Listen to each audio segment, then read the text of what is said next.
Syafi'i min kalamil imami, dari kalamnya Imam Syafi'i. Ini masih menjelaskan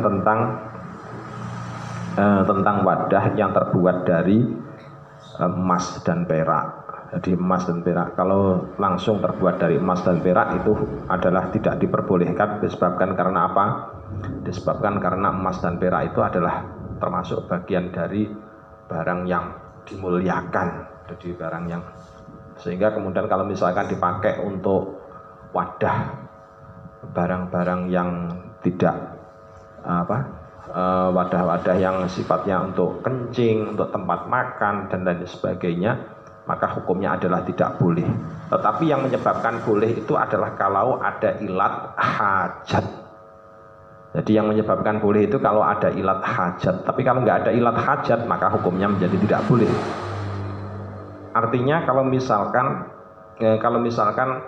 emas tadi, jadi emas itu digunakan, jadi emas itu digunakan untuk kebutuhan tertentu, misalkan untuk anting dan lain sebagainya, atau untuk wadah yang sekira di situ ada percampuran emas dan perak.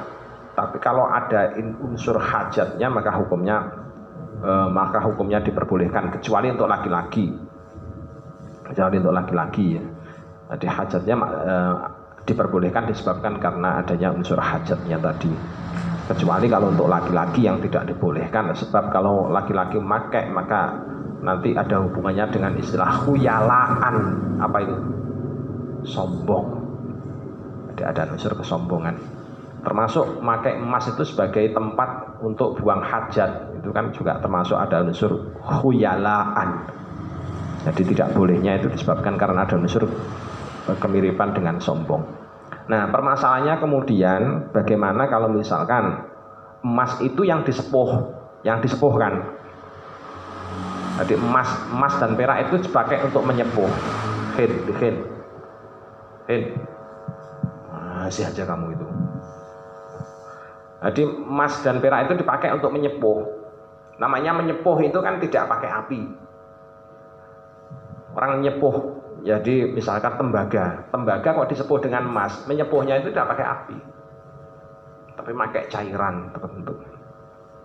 Jadi emas dan perak itu kalau misalkan di IPA itu kan modelnya emasnya ditaruh di dalam suatu wadah, di situ ada cairan, terus kemudian dihubungkan dengan listrik, yang satunya dihubungkan yang tembaganya juga dihubungkan dengan listrik yang lain. Nanti emasnya itu akan mengalir ke tembaga dan gitu.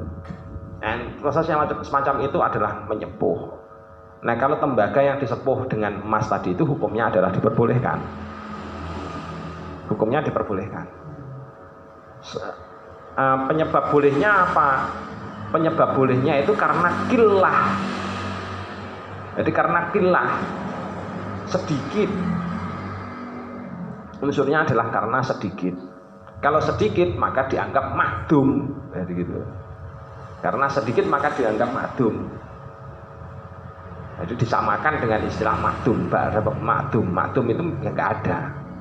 Jadi unsur penyebab haramnya dianggap menjadi tidak ada, masih dimakfu.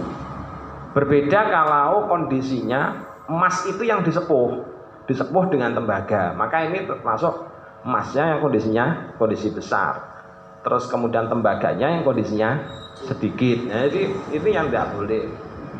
Kalau yang bolehnya seperti itu nggak boleh. Nggak bolehnya disebabkan karena apa? Karena kathroh, jadi banyak. Jadi emasnya itu karena kondisinya jumlahnya banyak. Nah ini, jadi ada batasan dalam hal ini.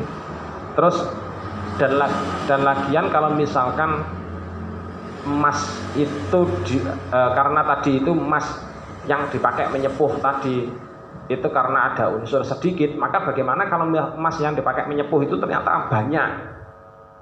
Kalau banyak biasanya menyepuhnya tidak pakai cairan, tapi biasanya menyepuhnya pakai api. Kalau pakai api semacam itu, maka hukumnya menjadi masuk ke unsur kathroh, unsur banyak. Jadi misalkan tembaga dilapisi dengan emas, berarti melapisinya kan harus pakai api. Nggak mungkin kalau melapisi itu pakai cairan dengan jalan menyepuh tadi, nggak mungkin. Kalau dengan jalan menyepuh tadi masih dibolehkan karena unsur kilah, tetapi kalau dengan melapisi tadi itu, melapisi tembaga dengan emas, nggak boleh karena pelapisinya pasti memakai unsur api. Nah, ini nih, jadi ini termasuk takyid kalau semacam ini. Ya, jadi ini termasuk takyid, batasan.